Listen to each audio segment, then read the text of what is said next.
Electrocast. There's a change happening in the way we live, the way we work, the way we spend our money and make our decisions. We are evolving to be more conscious in our actions in a way that serves the world and makes it a better place.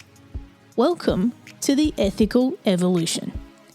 The Ethical Evolution podcast is brought to you by Ethical Change Agency. I'm Bindi, I'm the founder, and my mission is to help ethical entrepreneurs and holistic healers to find their voice through spiritual coaching and podcasting. I'm honoured to bring you the stories of those who create change through healing, kindness, innovation, purpose, and spirit. Understanding that to create collective change, we need to be the change. It all begins with us. A car accident in 2018 left Jenn Drummond awestruck and emboldened. Rescue workers couldn't imagine any scenario where she came out of it alive. But she did. That's when she realised you don't get to choose when you leave this life, but you sure can choose how you live it. Strengthened by this awareness, she set out to live in a more authentic and adventurous way. Inspired to climb a mountain for her birthday, her son raised the stakes by suggesting Mount Everest. Not one to back down from a challenge, she accepted the pursuit. During her training, her coach upped the ante and proposed that she go for a Guinness World Record and become the first woman to climb the 7-second summits. The pursuit matched her desire to live a life of significance, not just success. Today, Jenn is a world record holder who elevates others to master their own summit in life. She's a successful business owner and a mum of 7 remarkable kids who, as you've heard, boldly inspire and brazenly challenge her. She's also an international speaker, author, and host of the Seek Your Summit podcast, who's focused on inspiring others to go beyond success to a life of significance. Jenn is an absolute miracle and inspiration, whose stories take you on a journey with her resilience, survival, and a living example that we can do hard things. Please enjoy the highs and lows of Jenn's story and the lessons on the other side. Welcome, Jenn, to the Ethical Evolution. Hey, thank you for having me. Now, I was just saying to you, I'm super excited to be with you today because you have an incredible story and I need everyone to hear it. Jenn, for those people who don't know who you are, can you please go ahead and tell us who you are and what you do? Yes. So my name is Jenn. I'm a mom of 7. Wow. A business owner. I just set a world record in mountaineering. I'm an author, speaker, coach, like all those things, right? Yeah. The things that we accomplish is how we normally define ourselves. But personality-wise, I'm driven, I'm fun-loving. I love to try new things, right? Experience new. Yeah. Now, what many people might not know, Jenn, is that you nearly didn't survive a very horrific car accident, right? Tell us about that. Tell us what happened. Yeah. So in 2018, I was driving home from a nearby town and I was looking at the reservoir on the side of the water, like on the side of the road. And I kept thinking to myself, we're in a statewide drought. Mm-hmm. And I was like, oh man, we haven't gotten a lot of snow yet. I wish that reservoir would freeze over, or like, I'm wondering if we're going to ever get out of this naturally. And then something caught my eye and I got back onto the road and I realized I was coming up really fast onto a semi. And so I'm like, okay, I need to get into the left lane in the US. And so I look in my rearview mirror. It's clear. I go to get into the left lane. I don't make it. The trailer of the semi kind of bumps into the lane that I'm going into, hits my passenger side, and I start going end over end over end. Now, mind you, while this car is flipping somersaults, I'm inside of it thinking like slow motion, believe it or not. Like as fast as it was going outside, I was pretty slow motion inside the car. And I remember saying to myself, okay, I need to roll with the car. I need to relax, keep my hands on the steering wheel, keep my head on the headrest. And I would count. I'm like, oh, I have enough momentum. I'm going to flip again. I have enough momentum. I'm going to flip again. And by the third flip, this car started doing some sideways rolls and then finally came to a stop. I was waiting to get hit by another car because I think Hollywood has trained us that this is what happens. But instead, lucky for me, an individual came running to the car, peeled back the windshield, and was like, "Are you okay? Are you okay? Are you okay?" And I just remember thinking, looking at his face, I don't think I'm okay. Your facial expressions are giving me like, I don't know. So I closed my eyes and I wiggled my fingers and toes. And I remember saying out loud, I can feel my fingers and toes. I can feel my fingers and toes. I'm okay. I'm okay. You know, as if we say it twice, it makes it more real in those environments. I was taken to the hospital just to confirm I didn't have any injuries.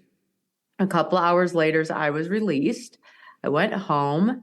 I just remember thinking like, wow, I almost had 7 orphans here today. Jeez. And what just happened? How come I didn't die? All those like questions start coming up in your head.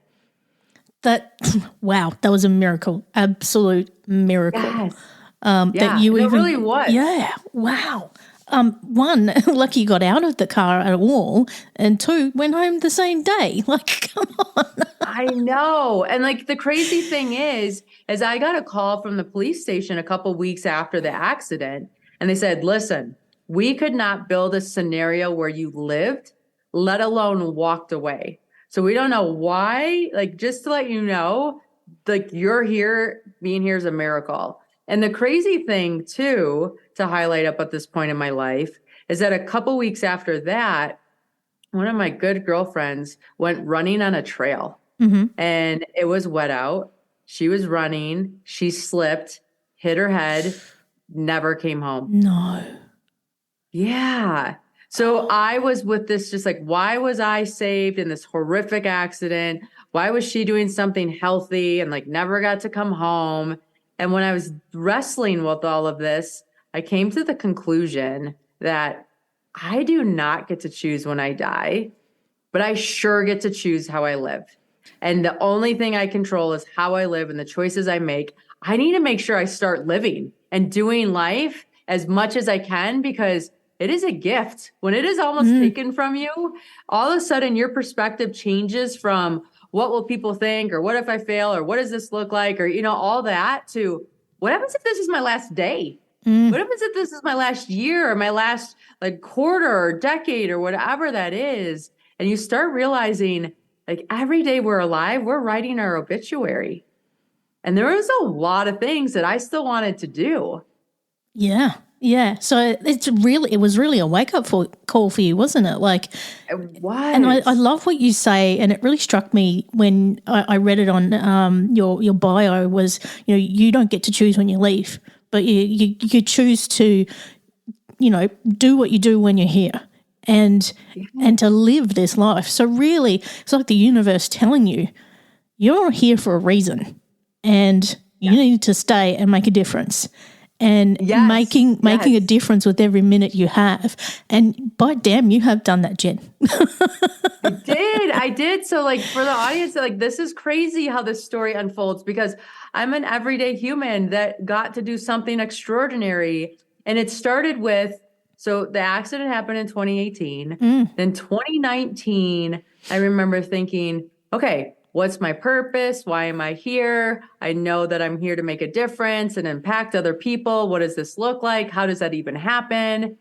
And then 2020 was coming up, and it was my 40th birthday in 2020. And so I just remember thinking, you know, I'm going to climb a mountain. I'm going to climb a mountain for my 40th birthday to launch off this next decade and have it be something significant. And I live in the mountains in Utah. So like, I asked some friends that were big mountaineers. I said to them, if you could climb one mountain in the whole world, anywhere, any mountain, what mountain would you climb? And more than one person said this mountain called Ama Dablam. It's located in Nepal. It's the Paramount Pictures logo. The name means mother's necklace. I'm like, okay, like check. This is the mountain I'm going to climb for my 40th birthday. I'm in. And like all of us around the world, we weren't climbing any mountains in 2020. COVID hit and put all of us at home, changing our lives forever. And I became a homeschool teacher to 7 children. And so one day I'm helping my son with his homework. I'm like, listen, buddy, we do hard things. Like, you got this. And he looks at me straight in the face. And he goes, Mom, if we do hard things, why are you climbing a mountain called I'm a Dumb Blonde instead of a real mountain like Mount Everest? Wow. I'm like, honey, it's Amma de Blom, not I'm a Dumb Blonde. Okay? Finish your homework. We'll look at Everest. I mean, kids, what do you do? So he finished his homework. We looked at Everest.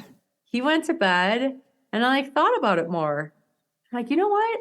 I don't get to choose when I die, but I sure get to choose how I live. Like, climbing Everest is a big deal, especially when my son thinks it's a big deal. We all have an Everest, metaphorically. If I climb it physically, maybe that means he thinks he can climb whatever comes his way. So by the end of the week, I hired a coach, and I was training for Amma de Blom and Mount Everest.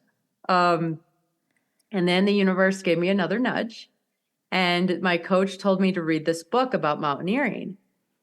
So I buy the book. The book comes in the front chapter of the book, there's a story about a lady who got a Guinness World Record for doing something in the Alps.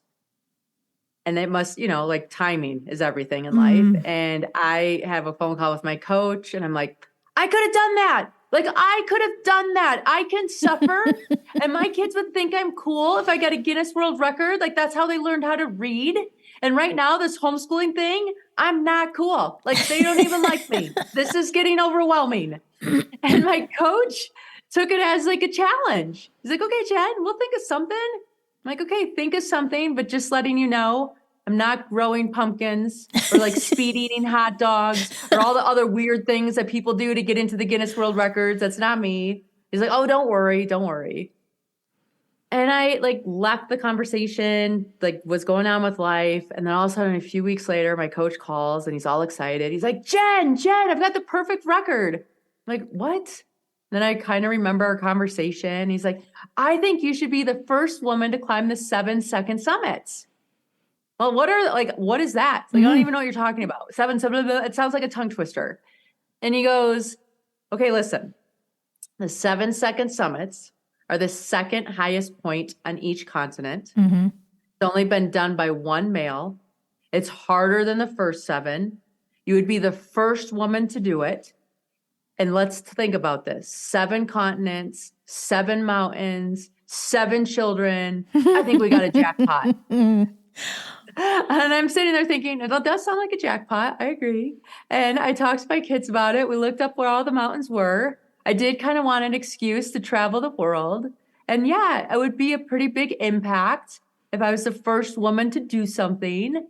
So I said yes. And mind you, I'd never slept in a tent before overnight. So this was a big stretch. Yes. But my thought was, okay, if I fail, don't worry, it's never been done. Who cares? This would really be living. I'd get to explore. I'd get to experience. I'd get to figure it out. And the cool thing about having this conversation today is that on June 1st of 2023, I summited the last mountain. That was just a couple months ago, Jenn.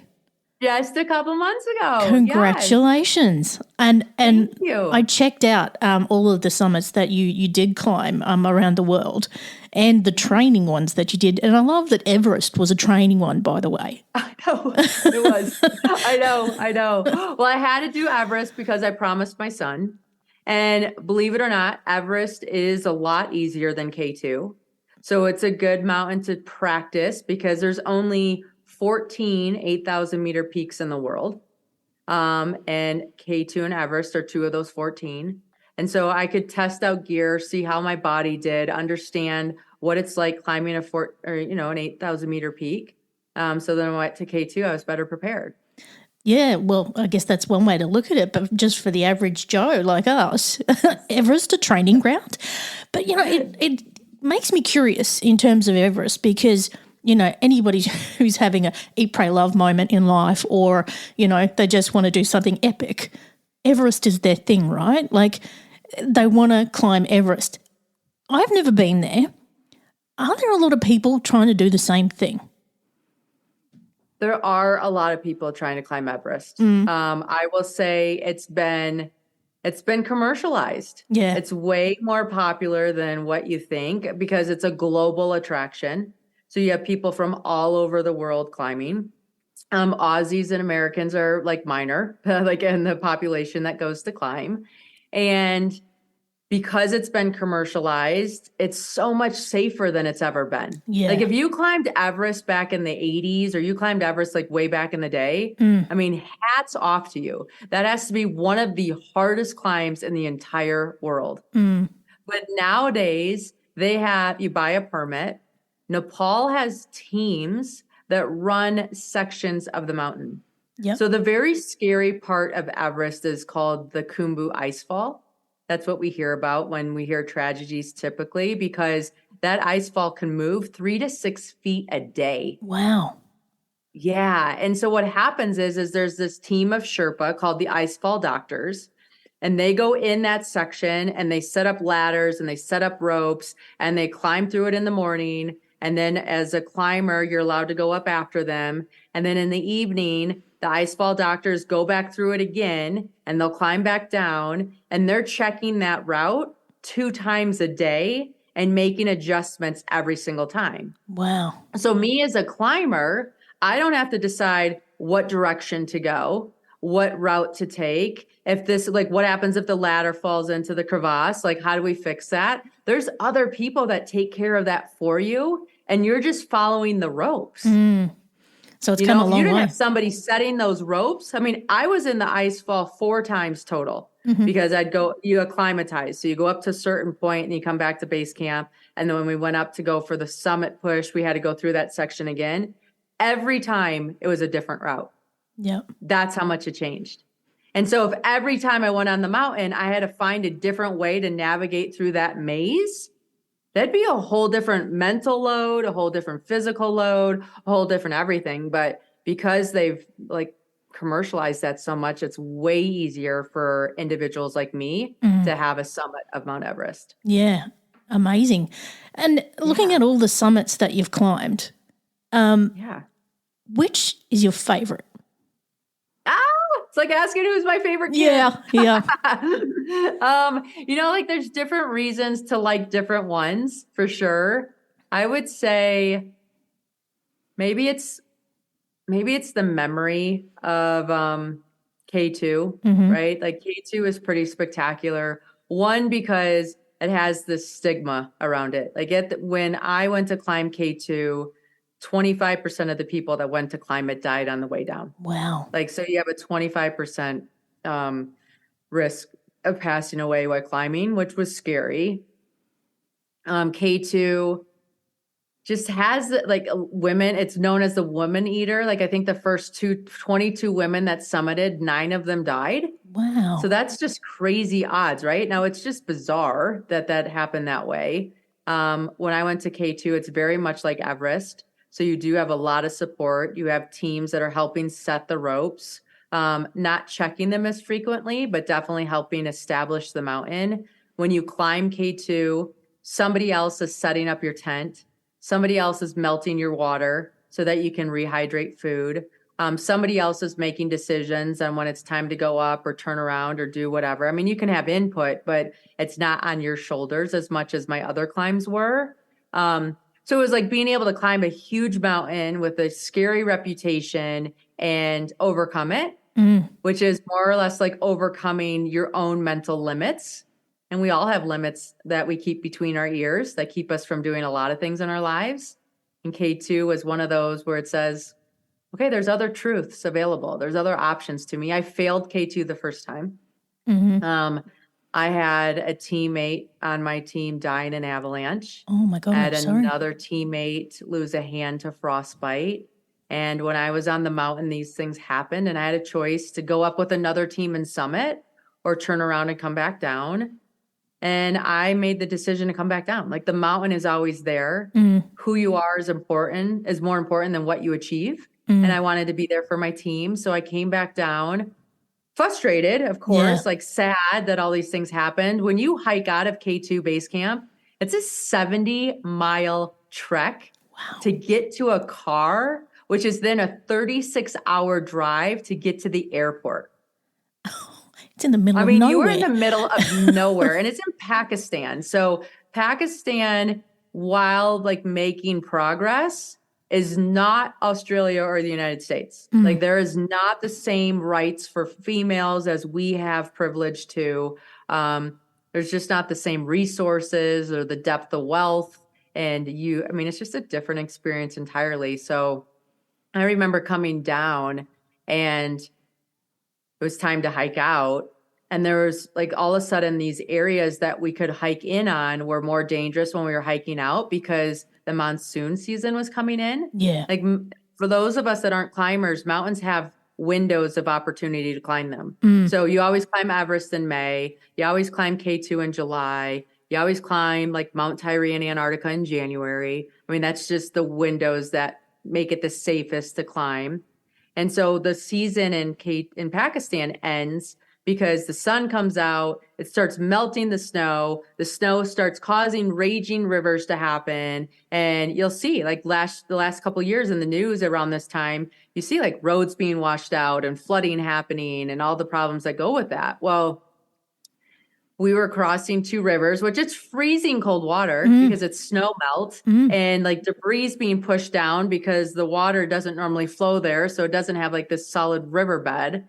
When we came to the third river, I mean, it's a full blown river at this point. And they're like, we can't cross right now. And I'm like, well, why can't we? They're like, well, it's too strong of a current.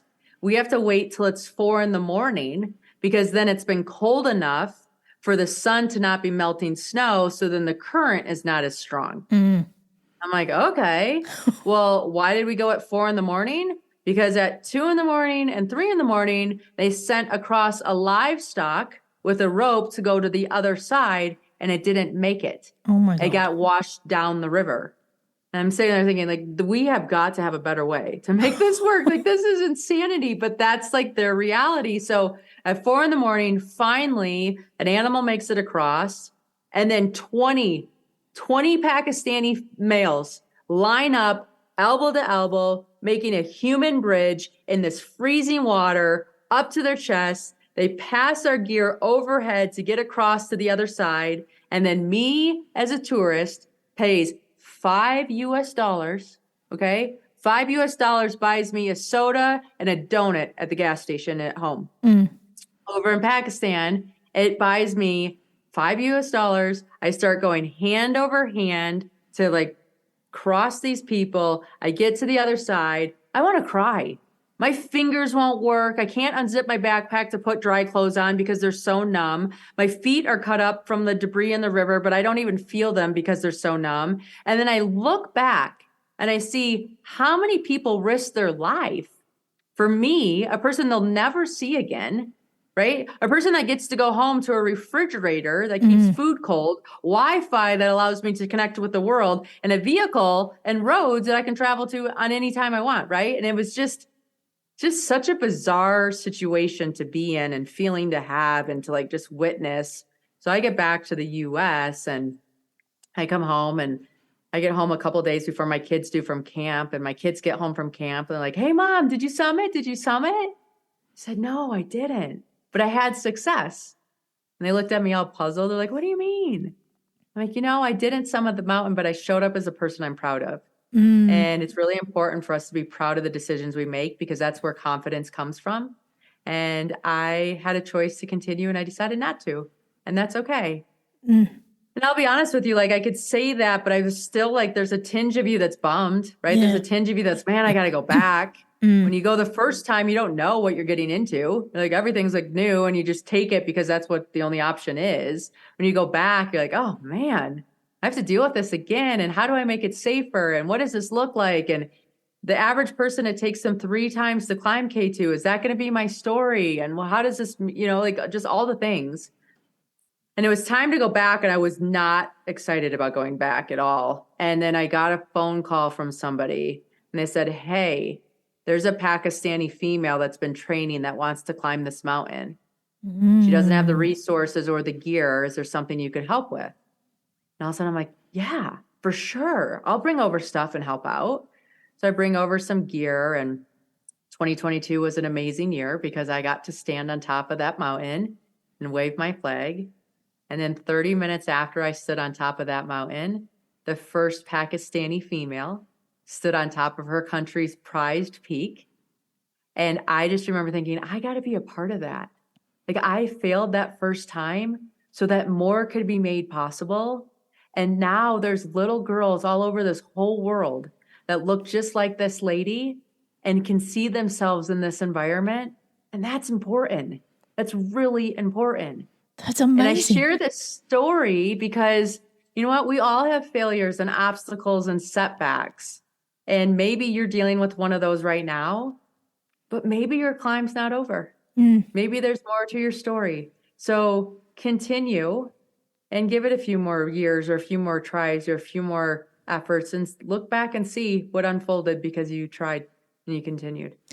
As Nemo says, you just got to keep swimming, don't you? You know? Yes, Dory. Believe me, you have no idea how many times I use that statement. Like, just keep climbing, keep climbing. We're okay. We're okay.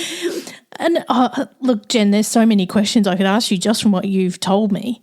One of the things that I wondered when I was reading your summit notes, and you kept a diary and a journal of what you went through and the struggles and all that kind of stuff.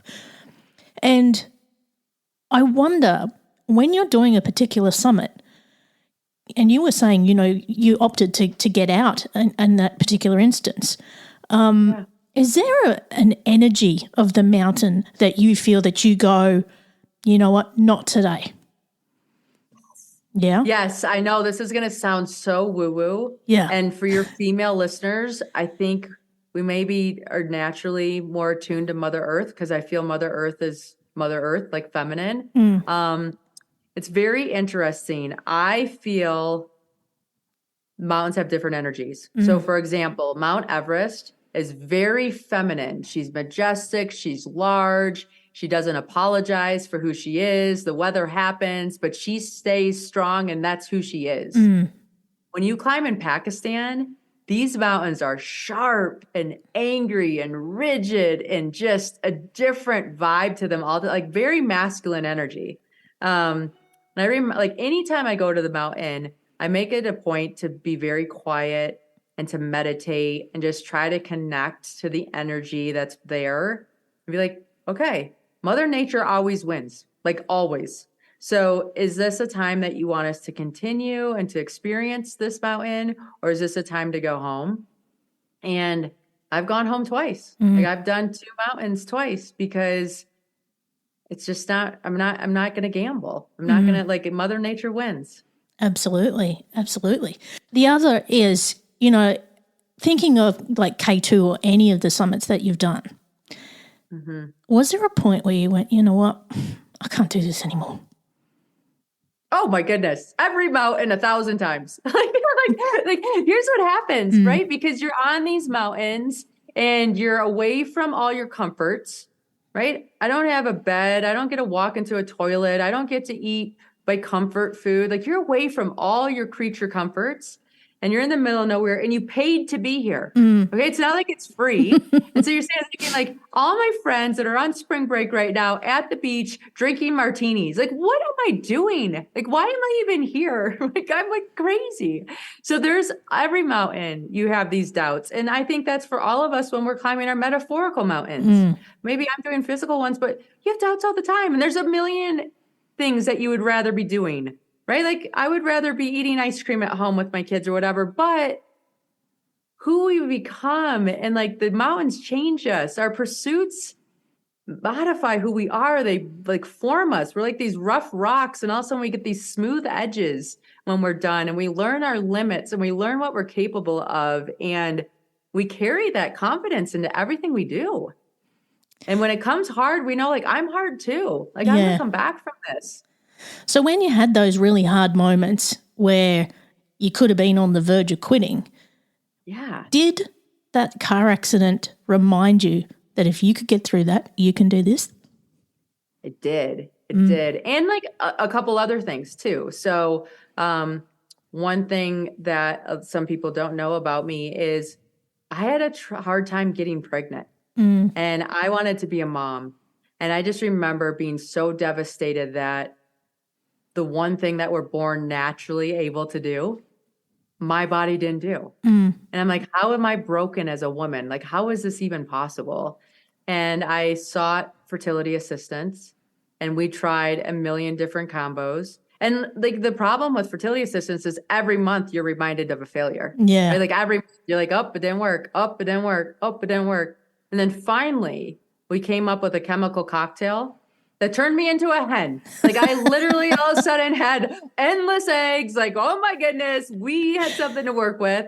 And those eggs became embryos and those embryos became 7 children. Like abundance came, but it was a long tunnel of dark and upset and whatever else. And I keep like, anytime I'm in a hard spot, I just remember like, there's going to be a lot of failures before that abundance hits. But I know that abundance is available to me because it's been given to me before. And I just keep those kind of stories on speed dial. And for those of you that are listening, like think of what stories you keep on speed dial. So when something goes wrong or something isn't serving you, do you have a story that's getting you out of victim or you have a story that's confirming your victim mentality at the moment?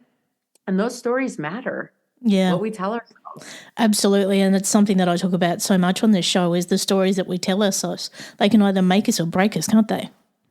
Yeah, they can. And like, here's another secret. Like I wrote a book.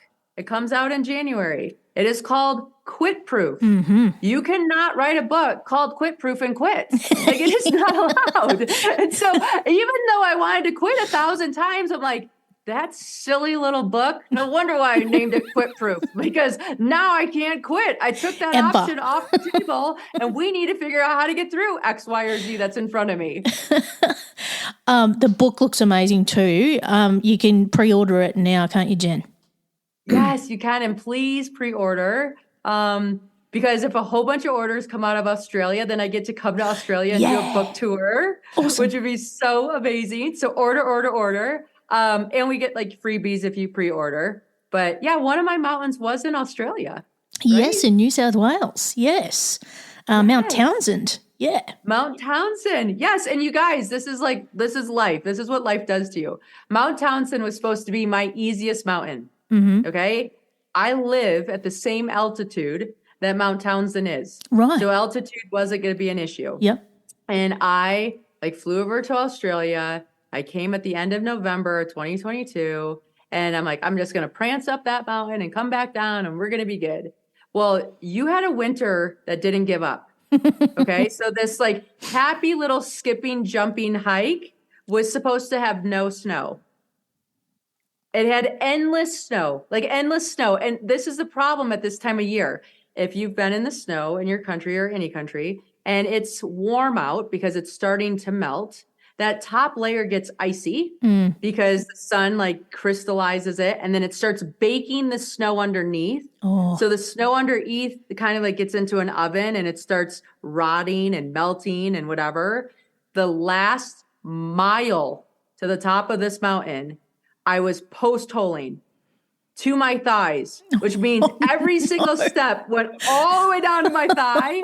And then I had to like I had to spread my toes out wide so that when I lifted my foot out, my shoe didn't get lost in the snow. And I brought a camera guy. Oh my God, I love this human. I convinced this camera guy. I'm like, listen, I want you to come with me. He was like super reasonably priced. I thought at one point I might do a documentary.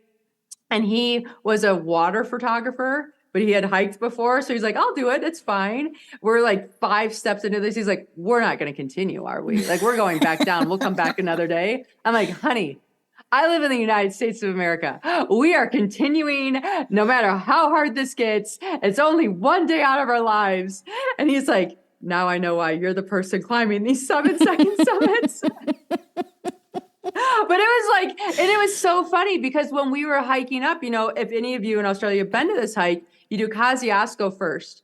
And so that has this nice trail. It has like this wooden deck that you kind of walk the whole thing on. There were some workers that were fixing this beautiful deck thing. They heard me talking, so they knew I was American, not an Aussie. And so they're like, okay, Utah, that's where I'm from. Go have fun. We'll see you in a few hours. I'm like, okay, cool. I didn't tell them that I was going to go do Townsend on top of Kosciuszko because I didn't want them to maybe say no, that we weren't allowed to. I have no idea. So I went and did this. I came back and we're like soaking wet because like the snow melts on your body. It's like disgusting. We come finally back to this point. Those guys are about done working. They're like, Utah, we thought we had to send like support crew for you. What happened? Like, where's Jenn? I'm like, don't ask. They're like, no, like Utah, what happened? I'm like, well, we went to Mount Townsend. Well, why would you do that? No one goes to that mountain. It's in the middle of nowhere and there's a ton of snow. I'm like, we know. We had to do it because it's part of this record I'm trying to set. Thank you for rubbing it in. So. I'm glad we got to give you a bit of a nudge there. That's funny. Yes, you did. You reminded me that, hey, listen, don't take anything for granted. It all counts. So. Now, Jenn, out of all of the summits and really anything that you've been through, what's been your scariest moment? Oh, this year on the mountain, for sure. You know, it's funny, this car accident, I wasn't really scared in. Like, I almost got a download immediately that I wasn't going to die. I don't know. It happened so fast I didn't have a chance to be scared. When we were on Mount Logan this year. So Mount Logan's located in Canada. It's the second highest point in North America. It is a hard mountain because you're dropped off by an airplane and there's no support. There's no trail, right? You're on this huge glacier. And so you're using your Garmin device to navigate and you have to carry all your stuff in. So it's all on a sled or it's on a backpack. And it's so windy on this glacier that when you set up your tent, you have to build an ice like igloo wall. So that the wind is blocked by that wall and it doesn't rip your tent open. Okay. So, and it takes a couple weeks to climb this mountain because it's so big and you can only go so far because you're acclimatizing and all this thing. Well, there's 5 camps and then the summit. We are making amazing timing, like record timing. We're like, we're going to set the record for how fast you can climb this mountain. Arrogance that gets you all the time, right? So we're like, okay, we're going to go up to camp 3, then we're going to go to camp 4. We're going to summit from camp 4 because we think camp 5 is not necessary based on what we can read on these maps. Then we're going to come back down. So we kind of thought it would take us 3 days and we brought 7 days worth of food. So just to be safe. So we bring our tent and we get up to camp 3. We set up our ice wall. We set up the tent. We get in it. And what we didn't really factor in is when you're on these big glaciers, you need sun to be able to see where you're going. Otherwise, you have this like hazy fog. You can get locked around in circles really fast. Like you lose vertigo and you just kind of lose where you are. And you don't want to do that on a mountain, especially one that's a glacier. Because when you're on a glacier, that means like underneath you could be a crevasse at any point. So what happens is you ski with like skin. So you're going up the hill with ski and you have a ski pole and you poke to the left of you, the center of you, and the right of you. And if that pole bounces back up, you know that the ground's hard enough, you're not going to sink in. And you have to do that for every step. Wow. And then every like 25 steps, you put in a bamboo stick so that you remember, okay, this is a safe path. This is what we do because Mother Nature etch-a-sketches that mountain every day. Yeah. So your path is wiped out the next morning. So then when you're skiing down the mountain or like making a different movement, you want to be able to like just follow those poles so you don't have to test the ground all again. Because it literally can be, I mean, I've had it happen on Everest where someone unclicked from the rope, took 5 steps to the left and passed away to take a pee because they got off the rope and there was a crevasse there. Wow. So like you just don't know. There's no tested ground. You have no way of telling. So you have to be very safe. So we get up to this camp 3, we build this ice wall. There's fog, so we can't continue up. So we sleep in the tent another day. There's fog again, so we're stuck again. And then a storm comes in. And it is a storm. Normally on mountains, you either get snow or wind. It's very rare that you get both. We got both. And by meaning we got both, like it snowed so much snow and the wind, like wall that we built, was starting to collect the snow because it wasn't able to like move out of the way. That in the middle of the night, we had to dig ourselves, like you unzip the tent and it was full of snow. You had to dig yourself out of the tent. So we got ourselves out of the tent, moved all the snow away, had the tent up. Well, it is this terrible wind. And the wind is catching the fabric of the tent and it's pulling it taut, like snapping it tight every 14, 33, 57 seconds. Like there was no rhythm to it. So you couldn't numb it out, right? It just kept going. And if that tent ripped, we were dead because that was the only thing protecting us from the environment. And so for 14 hours, we sat in this tent with all of our gear on because if the tent ripped, we had to be ready to go with like, what are we going to do? No one's going to be able to rescue us. We're in the middle of nowhere. And we had to dig ourselves out 3 different times. And because you're sitting in that environment and there's nothing you can do, it is really hard to keep your mind in check. Right? So then that fear builds and then that story's written and you're like, oh my goodness, and blah, blah, blah, blah, blah. So that's probably the scariest moment I've ever had on the mountain. And the crazy thing is like, so finally the storm blows away. Finally, the weather like gets a little bit nicer. It's like we had been there for 6 days in a tent. The weather finally got better and we only had 1 day left of food. So the sun came out at like 5 o'clock at night. We're so far north that you don't even need headlights at this time of year.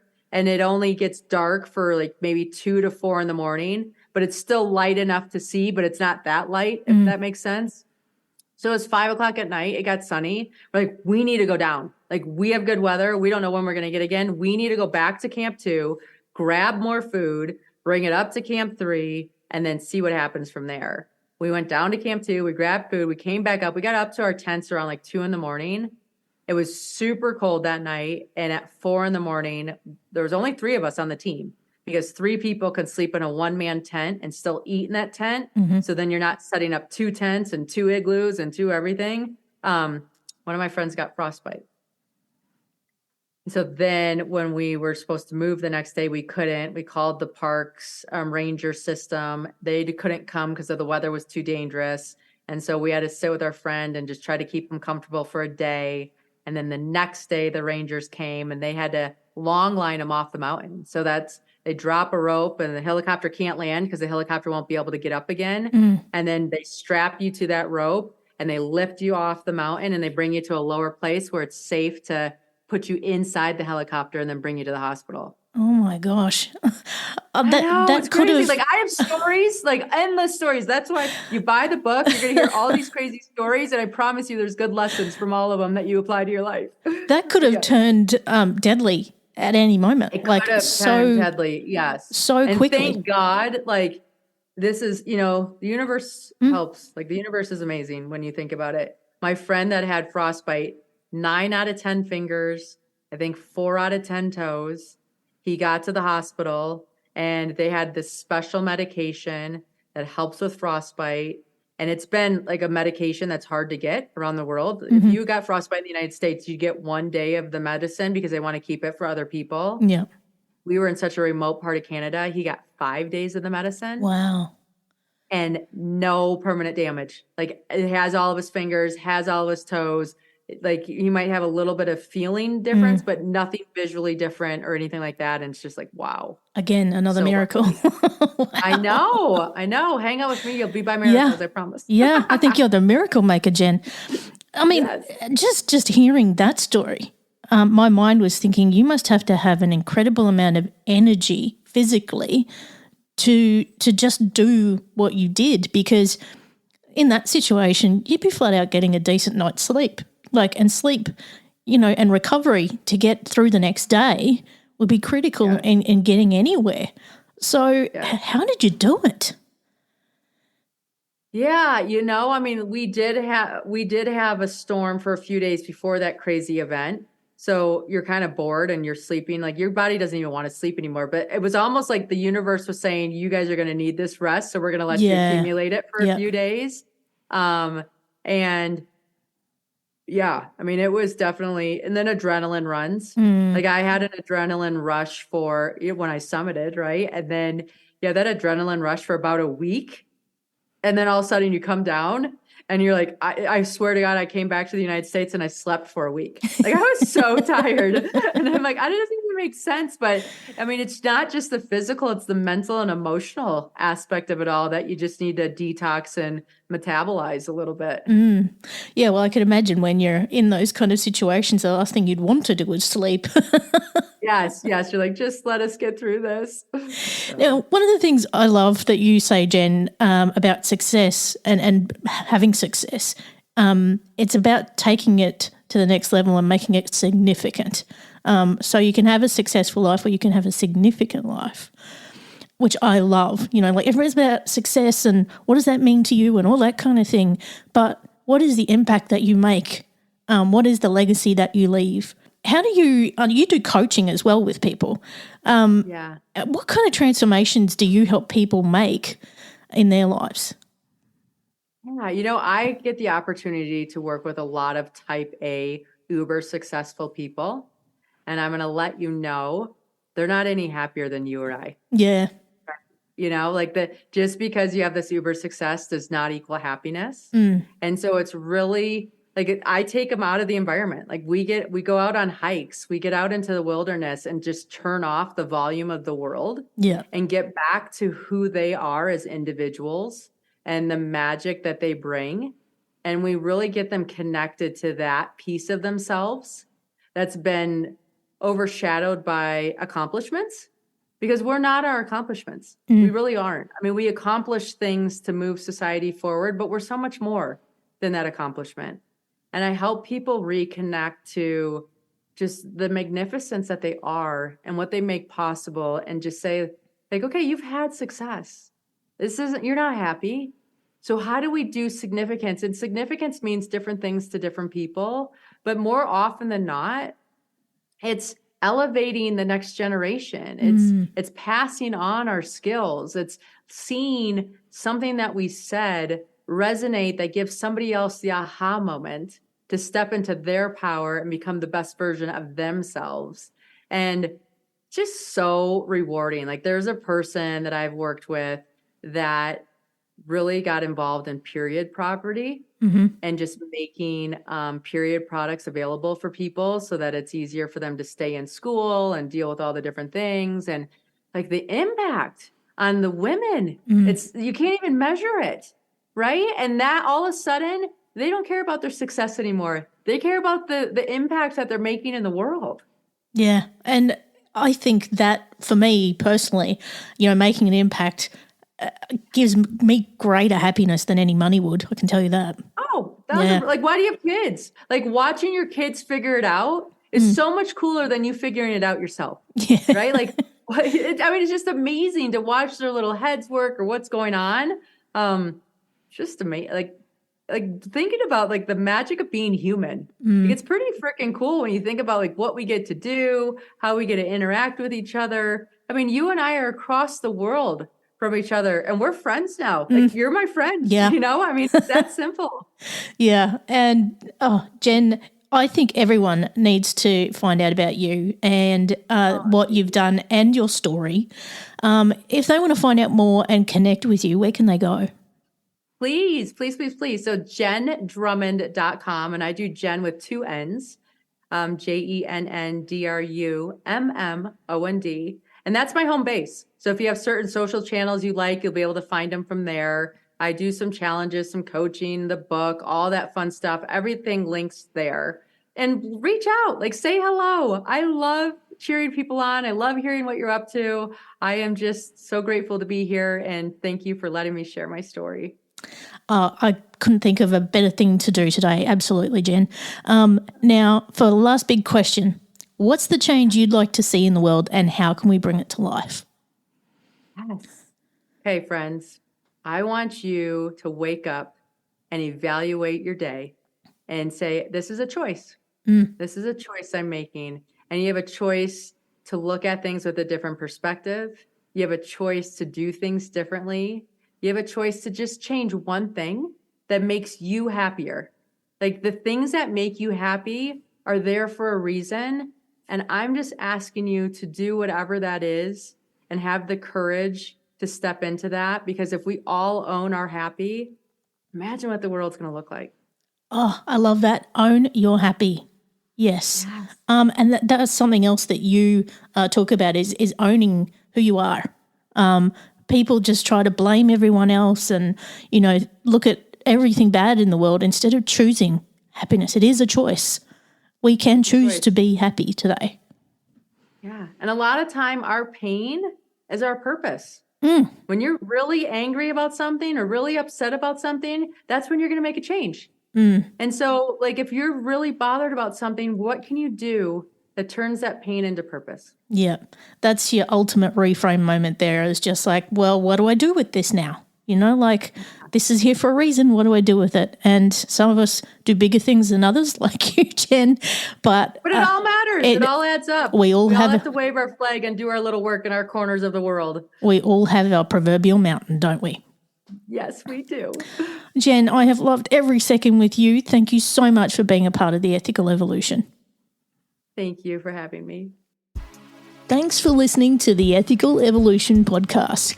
If you're ready to be the change and would love to work with me on finding your voice through spiritual coaching or creating your own podcast with impact, visit ethicalchangeagency.com.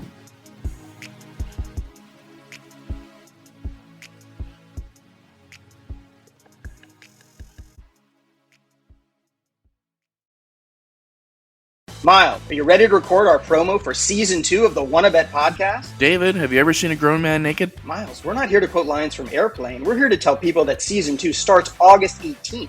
But I like Airplane. I know you do, but Wanna Bet is a sports betting podcast. Each week we bet $1,000 on the NFL teams and games that we love. Well, that sounds like fun. It is fun. And last year you picked over 60% of your games correctly. How'd you do? We're not talking about that. We are telling people that they can find us every Friday. So no more movie quotes. Roger. Electricast. Welcome to the Reverie Channel, where entertainment knows no bounds. Live concerts, on-demand music, documentaries, and short films, all in stunning HD. Now on Roku TV, Apple TV, and Amazon Fire. Immerse yourself from home. And on Android and iOS for those on the move. Support creators with crowdfunding donations. Fuel their creativity. Join us in shaping entertainment's future. The Reverie Channel, where every view, every donation matters.